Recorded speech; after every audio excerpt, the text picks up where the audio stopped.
저희 은혜와 진리 장로교회는 복음으로 세상을 변화시키자는 교회의 비전 아래 세워진 주님만을 섬기는 아름다운 교회입니다. 주일 예배 말씀은 구본진 목사님이십니다. 설교 말씀을 들으시는 중에 하나님의 풍성하신 은혜가 함께 하시길 바랍니다.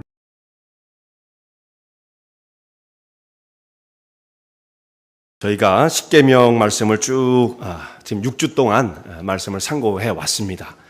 6주면은 이제 십계명이 딱 반이 끝났어요. 지난주까지 해서 4계명까지 끝났지만 설교 계획으로 말하면 이제 반이 끝났습니다. 그러니까 반쯤 12주를 계속 연결을 하면 아무래도 좀 서로 간의 피로감이 있지 않을까 싶어서 이제 당분간 우리 몇 주 추수감사주일까지 다른 곳을 우리가 살펴보다가 어느 정도 시간이 됐을 때 나머지 5계명부터 10계명까지 말씀을 쭉 상고를 하고자 합니다.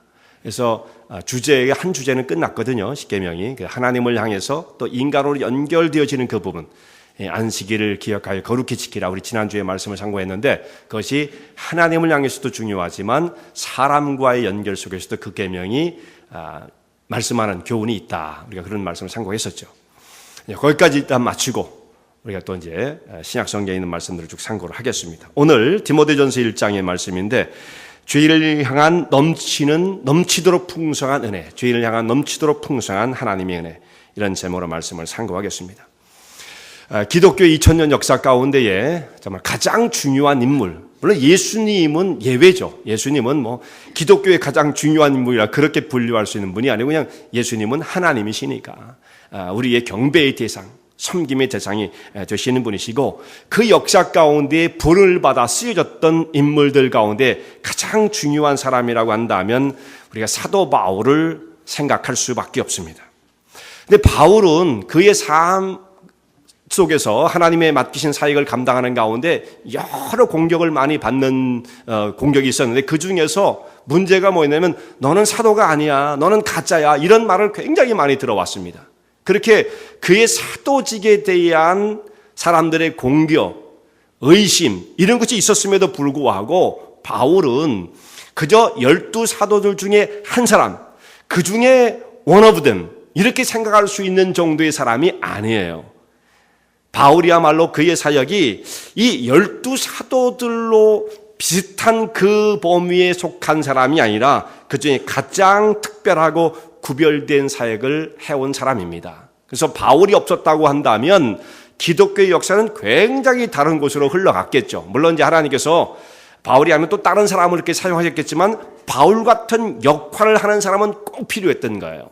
신학의 체계를 세우고 교리를 체계화했던 사람이 바울이 없었다고 한다면 굉장히 혼란스러웠겠죠. 그만큼 중요한 인물로 그가 쓰임을 받았습니다. 그런데 그가 원래는 이 기독교에 대해서 증오심을 품었던 사람이라는 게 참 아이러니하죠. 그가 전파하고 마지막에 순교의 잔을 마시게 되어집니다만 그가 그 전에는, 부름을 받기 전에는 그 예수 믿는 사람들을 증거의 대상으로 삼았던 사람이었고 십자가를 비우셨던 사람이고 하나님의 구원의 계획이 있을 수 없는 것이라고 완전히 그야말로 완전히 전면적으로 부정을 했던 사람이었습니다. 그런데 하나님께서는 바울을 불러 하나님의 사역자로 삼아주십니다. 충성된 사역자로 삼으시고 위대한 역사를 이루게 하세요. 근데 이것을 보면 정말 하나님께서 구체적으로 이 땅 위에서 역사 가운데 한 영혼을 불러서 그 사람을 구원시키는 구원의 실제성, 구원의 역사성을 이 바울을 통해서 우리가 보게 되어져요. 우리가 나중에 다 이게 신앙생활을 잘하다가 하나님의 인도하심을 받아서 주께서 부르시면 우리가 천국에 간다. 우리가 구원의 개념을 그렇게 생각하는 분도 있잖아요. 틀린 건 아니지만 다 그게 전부는 아니죠. 근데 이 바울의 삶을 통해서 보면 구원의 역사가 실제적으로 이 땅 위에서 하루하루 삶을 살아가는 가운데 이렇게 구체화될 수 있구나라는 것을 바울을 통해서 우리가 체험하게 된다 이 말씀이에요. 굉장히 중요한 인물이죠. 근데 바울이 오늘 디모데전서에 있는 말씀을 보면 자기 이제 과거사를 고백을 합니다. 나는 회방자요, 핍박자요, 포행자였던 사람이었습니다. 이런 고백을 해요. 내가 예수를 믿기 전에 그리스도를 알기 전에 밖에 있을 때에는 은혜 밖에 있을 때였죠. 그때는 내가 회방자였다, 핍박자였다, 포행자라고 되어 있는데 이것은 우리 지금 개역개정으로 번역할 땐 폭행자라고 바꿨습니다. 그러니까 폭행자가 맞아요. 폭행자. 그러니까 폭행을 쓰는 사람, 이렇게 자기를 표현해요. 회방자라는 것은 하나님의 영광을 가리고 훼손하는 사람이죠. 회방자. 그래서 이 회방이 하나님의 영광을 가리우는 자 혹은 신성모독의 죄, 그때 쓰는 말이 회방이란 말입니다. 신성모독. 그러니까 굉장히 중대한 범죄예요. 그런 십자가를 부정했고 예수님을 오히려 비웃었던 사람이 바로 이 사도 바울이었죠. 그 전에 이제 하나님을 알지 못할 때 사울이었을 때 그렇게 했던 것입니다. 그러니까 이것은 말이죠, 하나님의 역사를 회방하는 신성모독의 죄를 범했던 아주 중대한 범죄가 되어지는 것입니다. 근데 그것으로 끝나는 것이 아니고 그는 직접 자기가 나서서 핍박을 가했어요. 그 사람 보통 철두철미한 사람이 아니고 그저 내가 그냥 밖에서 반대만 하고 뒤에서 이렇게 구호만 외쳤던 사람이 아니고 직접적으로 자기가 나서가지고 아주 그냥 폭행을 하면서 핍박을 가했던 사람이었습니다. 구체적으로 이런 말을 하죠. 그가 스데반이 죽을 때 내가 가편 투표를 던졌다, 이런 말씀을 나중에 고백을 하는데, 사도행전에 있는 말씀 보면 스데반이 죽을 때 그가 현장에 있었던 사람이라는 것이고 스데반의 순교에 깊숙이 인볼브했던 사람이라는 거죠. 내가 스데반이 죽는 것을 마땅히 여겼고 스데반을 향해서 돌을 던지는 그 증인들의 옷을 맡아주었던 사람이다. 그래서 자기도 한패했다는 뜻입니다. 스데반이 죽는 모습을 딱 보고 있었다는 것이고 나중에 보면 내가 스데반의 죽음을 마땅히 여겼다고 그렇게 말씀을 적고 있어요. 스데반이 죽는 것만 가지고 그는 만족하지 못했습니다. 다른 사람들은 스데반 하나 죽고 나니까 그래도 분이 좀 풀렸던 것 같아요. 그런데 바울은, 그 전에 사울이었죠. 이 사람은 스데반이 하나 죽는 것 갖고 문제가 해결될 것이 아니다. 이 땅에 남아있는 모든 예수 믿는 사람들을 다 땅끝까지 쫓아가서 한 사람에도 남기지 않고 없애야만 나는 직성이 풀린 사람이다. 이런 마음을 품었던 사람이에요. 그러니까 이 바울이 청년 시절에 그 사울이었을 때 얼마나 그의 그 심성이 지독한 사람이었는지 알만하죠. 집요한 사람이에요. 그냥 적당히 넘어가는 법이 없는 사람이죠. 그런 사람이었습니다. 그래서 바울은 집요하게 교회를 무너뜨리기 위해서 온 힘을 다 쏟았어요. 그 일을 대충 하려고 하지 않았고 철두철미하게 이 일을 이루고자 했습니다. 그래서 집집마다 찾아다니면서 예수 믿는 사람들을 수색을 했어요. 수색. 찾아내는 겁니다. 그래가지고 집 문을 두들겨가지고 문 열고 나오는 사람 예수 믿어요? 안 믿어요? 다 물어본 다음에 그렇게 해서 사람들을 불러다가 예수 믿는 사람을 잡아서 옥에 던지는 이런 일을 했고, 그 가운데는 이제 폭행이 쓰여졌던 거죠. 발로 차고 뭐 주먹질을 하고 이런 거 아무것도 아닌 거, 사람을 죽이는 사람인데 이게 뭐 문제였겠습니까? 그래서 핍박자요, 포행자였다. 근데 이것도 막 질수 없이 해가지고는 힘이 안 생길 것 같으니까 이 바울은 대제사장에 가서 공문을 하나 적어달라고, 서티케이트를 해달라고 요청을 했습니다. 내게 당신들이 적어준 그 공문서를 내게 준다면 나는 좀 더 철저하게, 혼자 하니까 힘이 안 생기니까 당신이 준 그 권위를 가지고 예루살렘뿐만 아니라 이방까지 쫓아가서 예수 믿는 사람이라면 다 불러다가 내가 그들을 가만 놔두지 않을 거니까 내 공문서를 하나 적어주시오. 그 공문을 받아가지고 이 일을 했던 사람, 얼마나 정말 지독한 사람입니까? 대제사장은 말이죠. 대제사장은 스데반이 죽고 난 다음에 그냥 뭐 이제 핍박을 이 정도면 끝나면 되겠다, 그 정도 생각했을지도 몰라요. 그런데 바울은 그게 아니었죠. 자원에서 나섰어요. 자원에서. 이거 뭐 돈 준다고 하겠어요? 돈 받고 하는 일도 아니에요. 자원에서 일을 적극적으로 펼쳐 갔던 사람이었습니다. 그래서 그때에 스데반이 죽고 난 다음에 교회를 핍박을 하는데 어떤 식으로 말씀을 하고 있느냐면, 사도행전 8장에 있는 말씀 보면 교회를 잔멸할세라는 잔멸이라는 말을 썼습니다. 굉장히 잔인한 말이에요. 잔인한 말. 이건 보통 사람들이 그런 일을 하지 않는 거죠. 이 잔멸이라는 건 뭐냐면 그냥 교회를 집 뭉개 놓는 겁니다. 굉장히 아주 거친 말이에요. 굉장히 거친 말이죠. 아주 폭력적인 말입니다.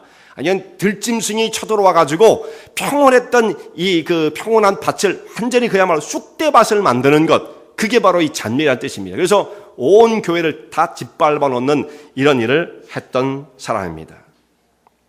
그때 사울의 영적인 상태가 어땠는가, 사울이 어떤 마음을 품고 있었는가를 자기가 여기서 이제 내가 회방자, 핍박자, 포행자로 이렇게 표현을 하지만 성경에 그 사람을 옆에 지켜보고 있던 사람들이 사울의 그 영적 상태, 심리의 상태를 이렇게 표현해요. 그가 살기와 위협이 등등하여.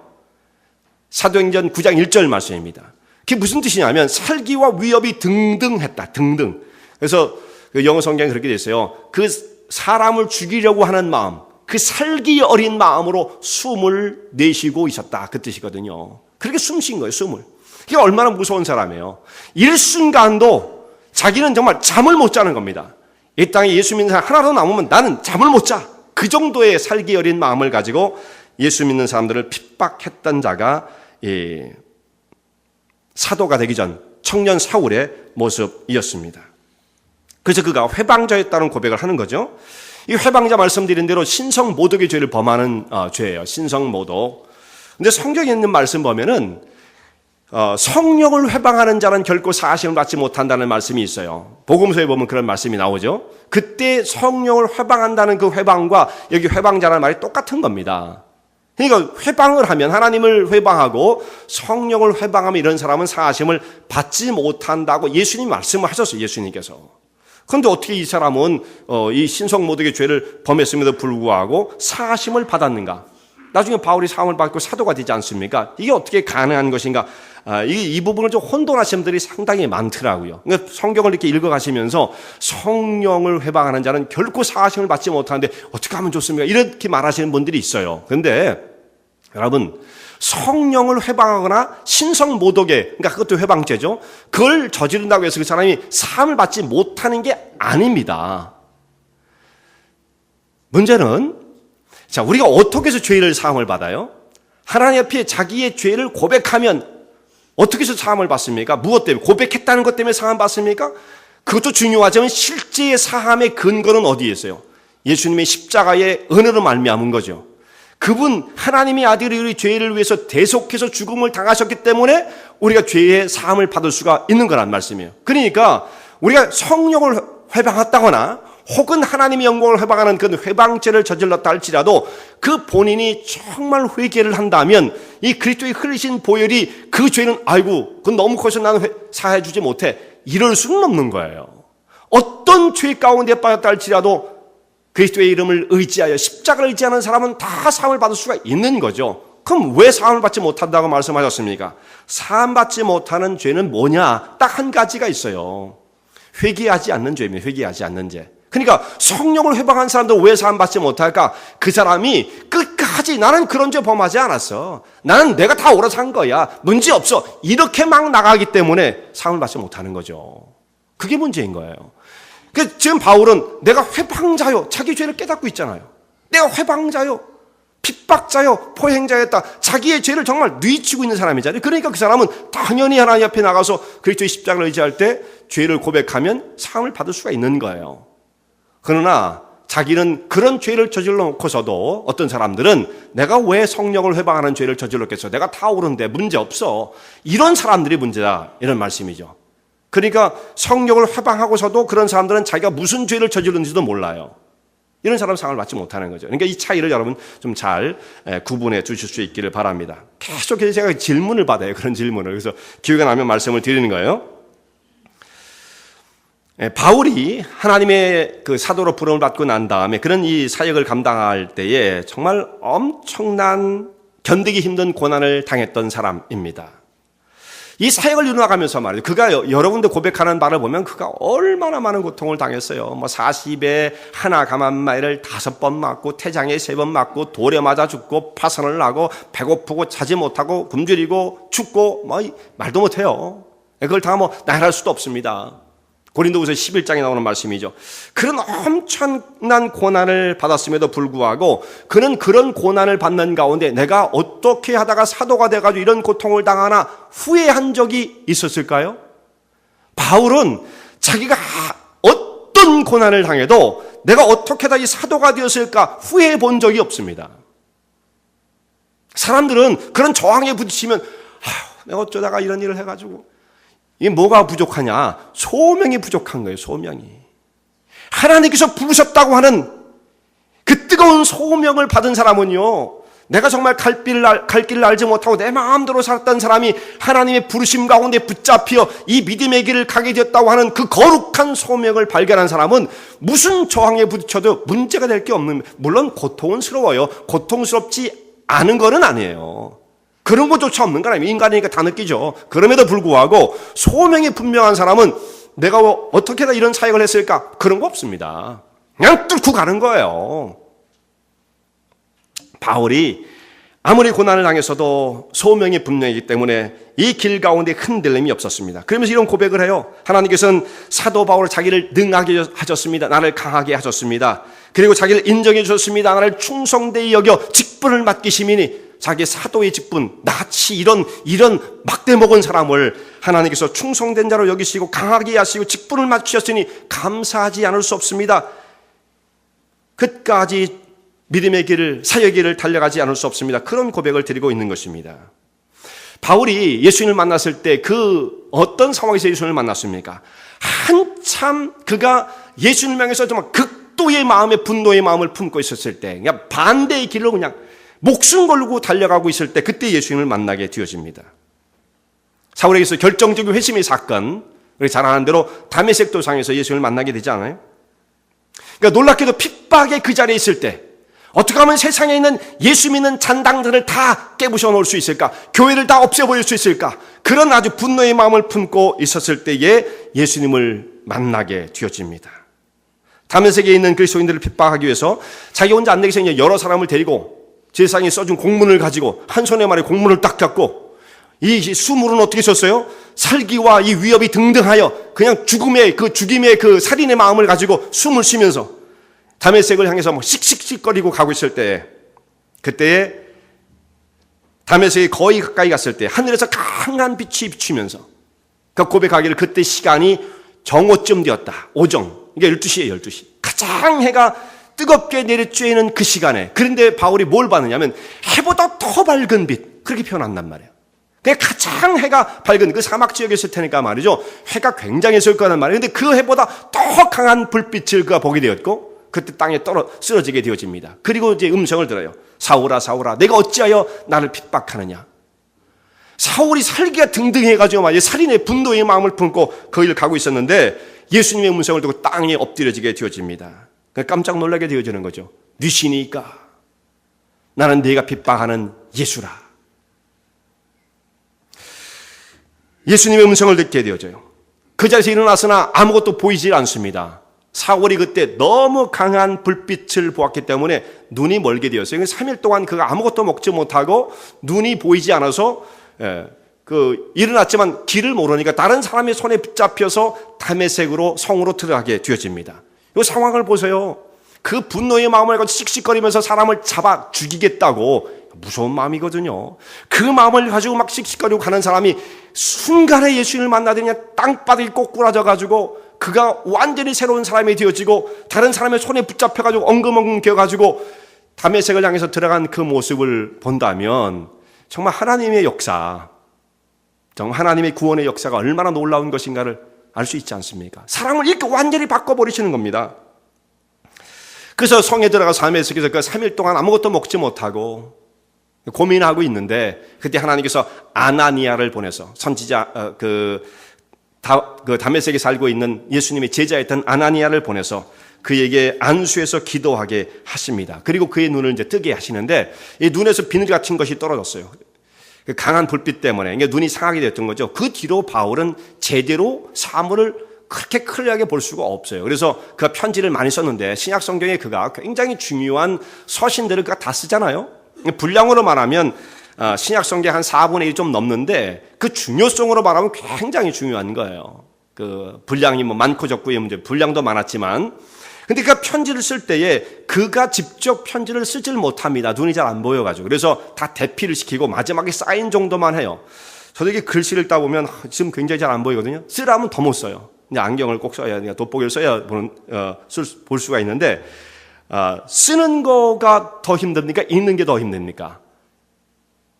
쓰는 게 더 힘들어요. 읽는 건 이렇게 하면 보이거든요. 그래도 그래서 쓰는 건 그렇게는 못 쓰잖아요. 그러니까 바울이 자기 글을 못 쓰고 나중에는 다른 사람에게 다 대피를 시킬 정도로 눈이 나빠졌던 것입니다. 그때 이제 아나니아를 통해서 하나님께서 바울이 담당해야 할 사명이 무엇인지를 말씀을 해주시는데, 이 사람은 내 이름을 이방인과 임금들과 이스라엘 자손에게 전할 자이다, 증거할 자이다, 이렇게 말씀을 하세요. 나의 택한 나의 그릇이다, 이렇게 말씀을 하십니다. 그래서 아나니아를 통해서 사울이 앞으로 해나가야 할 하나님 맡기신 사명이 이방인을 향해서 뿐만 아니라 왕들을 만나게 되어지고, 이방인들을 향한 선지자였음이 분명하지만 이방인들을 위해서만 세워진 건 아니에요. 여기 보면 이스라엘 자손들 앞에서 내 이름을 증거하는 나의 택한 그릇이다. 그러니까 이스라엘 사람도 바울이 사역 범위에 들어 있었던 겁니다. 그러니까 이걸 놓치면 안 돼요. 이방인을 향한 사도가 왜 갑자기 예루살렘 올라가지고 그렇게 그냥 붙잡혀가지고 그렇게 고난을 당하다가 맥없이 죽어, 또 어떤 사람은 그런 말을 하더라고요. 그게 아니에요. 그는 이방인도 중요했지만 유대인들을 향해서도, 이스라엘 백성들을 향해서도 복음을 전해야 할, 증인되어야 할 사명을 가지고 있었던 사람이었다는 말씀이죠. 그때 사울이 하나님께로부터 국류를 입게 되었어요. 내가 핍박자요 포행자요 회방자로 못된 일을 하고 있었지만 하나님께서 나를 불쌍히 여기셔서 오히려 국류를 베푸심으로 내가 하나님을 알지 못하고 이것이 하나님의 의를 이루는 것이라고, 이것이 하나님 나라에 충성하는 것이라고 생각하며 하나님 나라를 열심히 깨트렸어요. 이런 바보 같은 사람이 어디 있겠어요, 정말. 이렇게 하는 것이 하나님을 바르게 섬기는 것이라고 생각하고 하나님이 세우신 구원의 계획들을 막 반대하는 일을 하다가 알지 못했기 때문이죠. 근데 자기는 그게 똑똑하다고 생각했던 것입니다. 그러던 그때에 하나님께서 그를 바꾸어 놓으셨습니다. 하나님의 은혜가 예수 그리스도 안에 있는 믿음과 사랑을 따라서 넘치도록 풍성하였다. 자기 같은 사람의 이와 같은 은혜를 베풀어 주신 것입니다. 자기 같은 사람을 하나님께서 선택하시고 이런 사람에게 능하게 하시고 직분을 맡겨주셨다. 이게 얼마나 놀라운 사랑인가. 자기를 하나님의 선한 일꾼으로 세워주셨습니다. 충성된 자로 여겨주셨습니다. 그리고 직분을 맡겨주셨습니다. 이 하나님의 사랑이 어떻게 해서 절정을 이루냐면 자기를 불러주신 것 감사하죠. 직분을 맡겨주신 것 감사하죠. 구원해 주신 것 감사하죠. 그런데 이 모든 근거가 어디 있었느냐면, 이 근거가 어디 있었어요? 미쁘다 이 말이여 모든 사람이 받을 만하도다, 이런 말씀이 나오잖아요. 자, 15절 말씀. 미쁘다 모든 사람이 받을 만한 이 말이여 그리스도 예수께서 죄인을 구원하시려고 세상에 임하셨다 하였도다. 자, 예수님께서 세상에 인간의 육신을 입으시고 이 땅에 오셔서 죄인을 부르시기 위해서 오셨다는 그 사실, 그것 때문에 자기도 죄인이었지만 하나님의 부름을 받아 하나님의 백성이 되어지고 사도가 되었다 말씀하고 있습니다. 성육신의 놀라운 사건을 말씀하고 있는 거죠. 의인을 부르러 온 것이 아니라, 의인을 부르러 왔다고 한 이 바울이 어떻게 하나님의 부름을 받을 수가 있었겠어요? 의인을 부르러 오셨다고 한다면 오늘날 우리가 어떻게 하나님의 거룩한 백성으로 부름을 받을 수 있었겠습니까? 그런데 하나님께서는 의인을 부르러 오신 것이 아니라 죄인을 찾아 회개케 하여 구원시키기 위해 이 땅에 오셨다라고 말씀하고 있잖아요. 우리 같은 사람이 딱 적합한 대상이라는 말씀이에요. 아무것도 알지 못했던 자들, 세상을 향해서 막 치닫고 나갔던 우리 같은 사람을 건지시기 위하여 하나님의 아들이 죄 있는 육신의 모양으로, 표현이 그렇게 돼 있어요. 죄 있는 육신의 모양. 이 육신을 입는다는 게 보통 일이 아니에요. 하나님이 보이지 않는 영적이신 분이 육신이 되었다. 이건 그 당시의 세계관에 속했던 사람들은 상상할 수 없는 일입니다. 우리는 늘 들어왔으니까 하나님이 인간이 되셨어. 늘 들어와서 익숙하지만 이 당시 복음이 전파될 당시에 하나님이 인간 되었다. 야, 그건 말도 안 돼. 그건 받아들일 수 없는 얘기였어요. 받아들일 수 없는 얘기입니다. 육신은 어떻게 입어요? 육신은 악한 건데. 그러니까 죄 있는 육신의 모양으로 세상 오셨다 이렇게 말씀하고 있잖아요. 우리는 그게 좀 현실 감각이 떨어지죠. 우리는 그냥 성육신, 그 놀라운 사건, 이 정도지만 이때 당시에 주님께서 이 땅에 육신을 갖고 오셨다는 건 너무너무 놀라운, 정말 그건 너무 놀라운, 받아들이기 힘든 그 정도의 말씀이었다는 거예요. 근데 그는 주님께서 이 땅에 육신을 갖고 오신 것은 십자가에 우리의 모든 죄악을 다 걸머지시고 죽기 위함이시라고 한다면 정말 여기에 하나님의 사랑의 절정이 나타나게 되었던 것입니다. 자, 의인을 불러서 그들을 축복하고 나 참 잘했다 이렇게 칭찬하게 오신 것이 아니고 죄인들을 불러 그 모든 죄값을 다 자기가 담당하시고 십자가에서 피 흘려 죽으시기 위해서 이 땅에 오신 분, 그래서 우리를 하나님의 거룩한 백성 삼으신 이 하나님의 은혜, 이것을 사도 바울이 좀 전파하고 있는 거예요. 미쁘다 이 말이여 모든 사람이 받을 만하도다. 하나님께서 자기 아들 세상에 보내시고 우리를 죄악 가운데 속량해 주신 이 놀라운 구원의 계획을 말씀해 주셨다. 그걸 지금 선포하고 있는 것입니다. 그리스도께서 세상에 임하신 것은 그러니까 바울에게만 적용되어지는 것이 아니고 오늘 우리에게 정말 적용되어서 우리같이 길을 몰랐던 사람들이 하나님의 거룩한 백성이 되어지고 죄인을 불러 회개시키신 그 은혜 가운데 우리 정말 부름을 받아 오늘 우리가 이 자리에 서게 되었습니다. 미쁘다 이 말이에요. 모든 사람이 받을 만하도다. 우리가 받았어요. 근데 여기 이제 중요한 고백이 있습니다. 여기까지도 중요하지만 이것을 바라보고 있는 바울의 중요한 고백이 나와요. 바울이 뭐라고 말을 하냐면 나는 죄인 중에 괴수입니다. 이 즈음에서 바울이 이제 그 고백을 하는 거죠. 나는 죄인 중에 괴수이다. 바울이 이 디모데 전서를 쓰고 있을 때 이때를 생각하면 이것이 바울의 후기 서신이에요. 후기 서신. 이 편지를 쓰고 얼마 있다가 이제 바울은 순교를 당합니다. 이게 맨 마지막 부분에 속하는 서신이란 말이에요. 목회 서신이 거의 대부분 그렇단 말씀이죠. 그럼 60년이 지나고 난 다음 60년대 중반쯤이라고 봐야 되는 거죠. 그리고 이 편지를 쓰는 거예요. 바울이 그전에도 여러 편지를 썼는데 편지를 쓰는 가운데 여러 교회에 편지를 쓰는 가운데 자기에서 언급을 할 때 자기를 소개를 합니다. 나는 이런 사람입니다. 이런 사람이 그렇게 말을 하면서 어떤 표현이 나오느냐면 이 디모데전서를 쓰기 한 10년 전에 편지를 썼던 편지의 서신이 뭐냐면 고린도전서예요. 그건 한 10년 차이가 납니다. 거기에 바울이 고린도전서 15장에 말씀하고 있는 말을 이렇게 표현을 합니다. 나는 사도 중에 지극히 작은 자라. 내가 하나님의 교회를 핍박하였으므로 사도라 칭함을 받기에 감당치 못할 자로라. 이렇게 말씀을 해요. 내가 교회를 핍박했던 전력이 있어가지고 내가 어찌 감히 사도라고 불림을 받을 수 있겠습니까마는 그래도 사도 중에 지극히 작은 자리가 사도는 사도란 얘기잖아요. 결국 자기가 사도다 이런 말씀을 하고 있는 거죠. 예, 고린도 후서 11장 4절에 보면 이건 이제 그 고린도전서를 쓰고 나서 한 1, 2년 뒤입니다. 1, 2년 뒤인데 그때 뭐라고 했느냐. 내가 지극히 큰 사도들보다 부족한 것이 조금도 없는 줄로 생각하노라.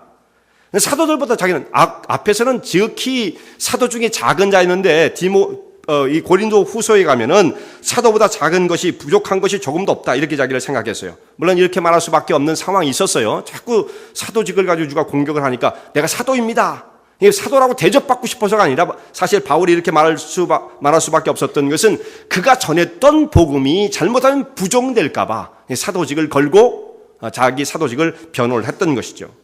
여기는 자기가 사도다 이런 말을 아주 강하게 주장을 합니다.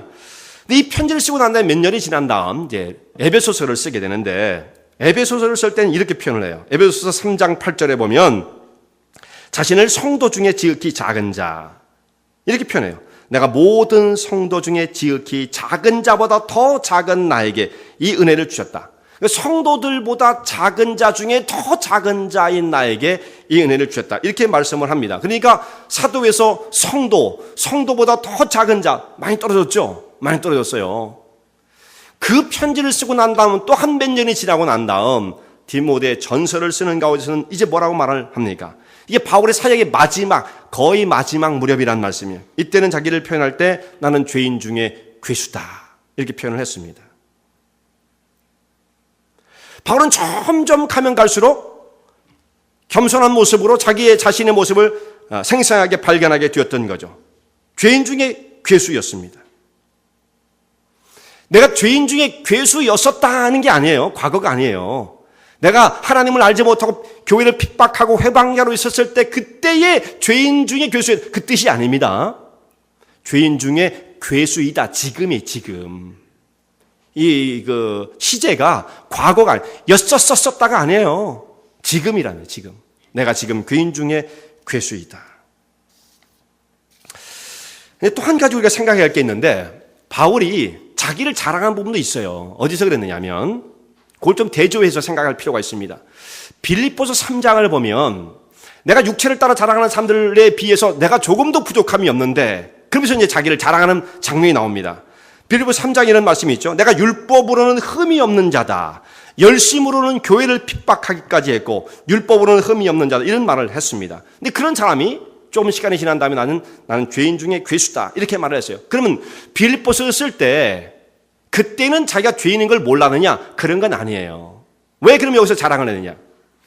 육체로 자랑하는 사람들에 비해서 나도 부족할 것이 없다는 그런 말을 하는 거죠. 그러니까 사람이 겉으로만 본다면, 육체적으로만 자랑한다면 그야말로 나도 부족한 것이 전혀 없는 사람이에요 라고 말하는 거예요. 육체로 다른 사람을 비교하면서 자기를 자랑한다는 게 뭘 의미합니까? 육체로 자랑하고 율법으로 자랑하는 것은, 그 행위로 자랑하는 것은 율법만 안 어기면 되는 거예요. 간음하지 말아라. 그 현장에 안 가면 되는 거예요. 도둑질 하지 말아라.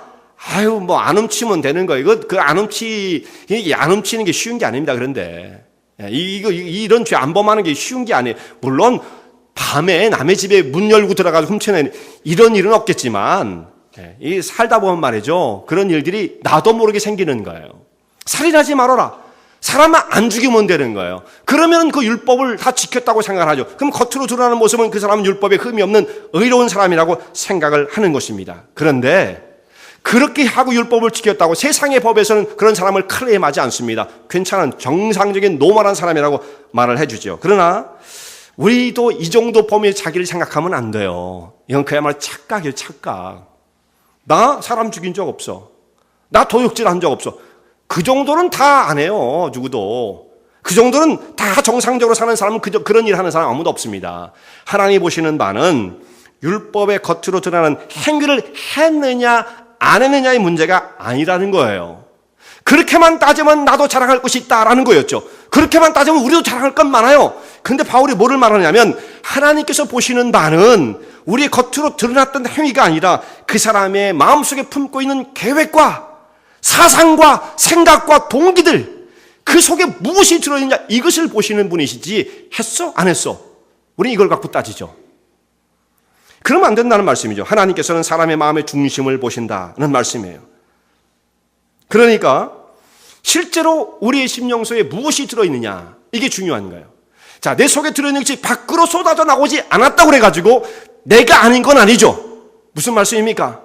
내가 밖으로 실행하지 않았다고 그래서 내 마음속에 들어있는 그 나의 생각들이 내 것이 아닌 건 아니에요. 내 거예요. 그러니까 그 사람입니다. 그 사람이 본질적으로는 그 사람의 것이에요. 단지 기회가 없어서 죄를 못 졌을 뿐일 그런 모습이죠. 바울이 바로 지금 그것을 지적하고 있는 것입니다. 그래서 우리 심령 속에 들어있는 그 모든 죄악의 덩어리들을 가지고 끌어안고 고민하기도 하고, 또 이걸 끌어안고 어떤 사람은 즐기기도 하는 거예요. 그러면서 사람은 살아가는 것입니다. 바울에게서도 그리스도의 사랑이 그에게 나타난 바 되지 않았다고 한다면, 이것을 깨닫지 못했다고 한다면 끝까지 그도 그걸 자랑하면서 육체로 자랑하고, 내가 히브리인 중에 히브리인 베냐민 지파 사람이고 가말리엘 뭐 공부를 했고 바리새인 중 이게 가문이 좋은 사람이었고 그 공부를 많이 한 사람, 학식 있는 사람이요, 전도가 양양한 미래가 보장된 그런 사람이었다는 말씀이에요. 그러니까 자기 눈으로 보면 다른 모든 사람들이 다 하찮아 보여요. 하찮아 보여. 예수 믿는 사람, 아유 바보 같아, 바보 같아. 그러니까 그런 자기의 의의 기준을 가지고 다른 사람을 다 낯이 보면서 평가하고 판단하고 정죄하면서 삶을 살아갔던 것입니다. 그런데 예수를 모르는 사람들은 대부분 이렇게 사는 겁니다. 내가 기준이 되어서 다른 사람을 정죄하고 판단하면서 나의 의를 기준 삼아 그렇게 사는 거예요. 여기서 벗어날 수 있는 사람이 없어요. 바울도 그랬습니다. 대부분 사람들이 나만큼 정상적인 생각을 가지고 살아가는 사람이 얼마나 돼, 나같이 양심적인 사람이 얼마나 돼, 이렇게 생각하고 판단하는 것입니다. 그런데 바울이 시간이 가면 갈수록 무엇을 깨닫습니까? 자기 심령 속에 들어있는 사도가 되었음에도 불구하고, 다른 사람하고 예수를 믿으라고 증거하는 사람에도 불구하고 자기 심령 속에 들어있는 통제될 수 없는, 통제되지 않는 세력이 꿈틀거리고 있다는 것을 그가 깨닫게 되어지는 거예요. 바울은 이 보통 사람이 아닙니다. 사도 바울은 그 사람 도덕적인 사람이, 도덕적인 모럴한 사람이죠. 이런 사람 별로 없어요. 아주 양심적인 사람입니다. 그는 정말 양심에 위배되는 일을 할 수가 없는 사람, 천성상 그런 걸 못하는 사람입니다. 누가 이것을 의심하겠습니까? 그리고 그는 전적으로 하나님께 헌신되어진 사람이에요. 부름을 받기 전에도 그것이 최선으로 하나님을 섬기는 거라고 생각을 했고, 부름을 받고 난 다음에는 이제 목숨을 바쳐 주 앞에 헌신을 했습니다. 자기 모든 정열을 하나님을 위해서 복음을 전하는 일에 쏟아 부었어요. 장가도 가지 않았어요. 그럴 시간이 없었어요. 관심이 없습니다. 그런데 내가 하늘을 팔 그 정도의 여유 있는 삶이 아니었어요. 정말 그 소명에 붙잡힌 바 되어서 내가 복음을 전하지 않으면 화가 내게 임할 것이라는 그 강박관념을 가지고 복음을 전했던 사람, 장가갈 시간 없죠. 그럴 여유가 없어요. 그러면서 다른 사람에게도 자기 같은 삶을 때로는 요구합니다. 챌린지를 합니다. 당신들도 때가 얼마 안 남았는데 시집가고 장가가고 그럴 거 없어요. 이렇게까지 말했던 사람이에요, 바울이. 그러니까 그가 얼마만큼 하나님의 사역을 위해서 붙잡혀 있는 사람이었는지를 알만하잖아요. 그런데 그가 뭐라고 고백합니까? 로마서에 있는 말씀 보면 이렇게 말을 해요. 내가 마음으로는 하나님의 법을 따르지만은 그 법을 이루길 원하지만 내 육신의 이 소욕 가운데 붙잡혀 세상의 법을, 육신의 법을 따라가고 있는 자기의 모습을 보면서 이것을 벗어나지 못할 때 바울이 뭐라고 고백합니까? 오라, 나는 곤고한 자로다.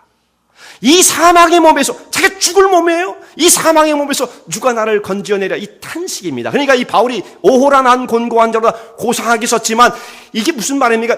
죽겠다는 얘기입니다. 죽겠다는 것. 나는 감당할 수가 없습니다는 그런 고백이요. 이게 적나라한 말이며 적나라한 말. 뭐 고상한 말 섞어서 그리고 골라 쓸 필요도 없어요. 이럴 때는 말이죠. 나는 정말 죽을 지경입니다. 그런 고백이었다는 말씀이죠. 왜 그렇습니까? 사도였어도, 하나님 말씀을 전하는 사람이었어도 불구하고 이게 도저히 컨트롤이 되지 않는 죄악의 본성이 자기 속에 꿈틀거리고 있다는 것을 고백하게 되어지는 거예요. 그래서 오늘 디모데 전서 1장에 이 고백을 하는 거예요. 나는 죄인 중에 죄수다.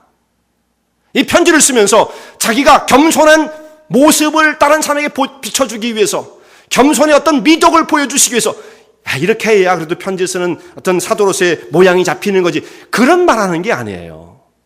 이건 정말 자기의 탄식, 쏟아져 나오는 자기의 호소, 한계의 고백, 이것을 지금 실토하고 있는 것입니다. 다른 사람들은 자신의 진정한 모습을 알지 못할 때 사람들은 아직도 나를 의로운 사람을 생각합니다. 이 정도면 되지 뭘 바래요. 신앙생활 이렇게 하면 되지 뭘 바래요. 그런 생각들을 다 갖고 있잖아요. 여러분 어떻습니까? 뭐 더 이상 뭘 요구할 게 있어요. 이 복잡한 세상 속에 그래도 꼬박꼬박 주일날 교회도 나오고 할 만큼 하는데 뭘 하나님 더 바라시는 게 있습니까? 이런 생각할지 모르잖아요. 그런데 하나님 앞에서 죄인은 뭐냐면 그 사람이 무슨 일을 했고 안 했고의 문제가 아니에요. 했으면 얼마나 했고, 충성을 했으면 얼마나 했습니까? 정말 우리가 그 사람이 악하면 또 얼마나 악했겠어요? 바울만큼 악했겠어요? 그러니까 무슨 일을 했고 안 했고의 문제가 중요한 게 아니에요. 그 사람이 얼마나 깊이 있게 자기 심령 속에 들어있는 이 죄의 문제를, 그 영혼의 문제를 끌어안고 있느냐의 문제예요. 그런데 사람들은 그런 설에 도달하지를 못하죠. 겉으로 선하는 것 한두 가지 해놓고 나는 했다고 생각하는 것입니다. 나는 그리고 안 했다고 생각하는 것입니다. 그러면 나는 의롭다고 생각하는 것입니다. 하나님 앞에서 우리는 그럴 수 없는 것입니다. 이런 사람이야말로 자기의 행위를 가지고 스스로 의롭다고 자기를 인정하는 사람은 정말 하나님 앞에서 결단코 용서받을 수 없는 죄인, 성령을 회방하는 죄인이 되어지는 거예요. 다른 게 아니에요. 그럼 신앙생활하는 사람은 다 죄인 만드는 겁니까? 당연하죠. 우리는 하나님의 거룩한 그 앞에서 모든 사람이 다 죄인이요. 그렇기 때문에 십자가가 필요한 거예요. 스스로 의인이라고 생각하는 사람은 예수님이 십자가를 부정하는 사람입니다. 필요 없다고 생각하는 사람입니다. 그러니 어찌 하나님 앞에 용서를 받을 수가 있겠습니까? 우리의 행위로 용서를 받는 게 아니에요. 우리가 율법을 지금 10계명을 해왔기 때문에 혹시 행위로, 혹시 그런 착각을 주고 할까봐 하도 겁나서 사실 이 말씀을 전하게 되었던 것입니다. 행위로는 아무도 하나님 앞에서 인정받을 사람이 없는 것입니다.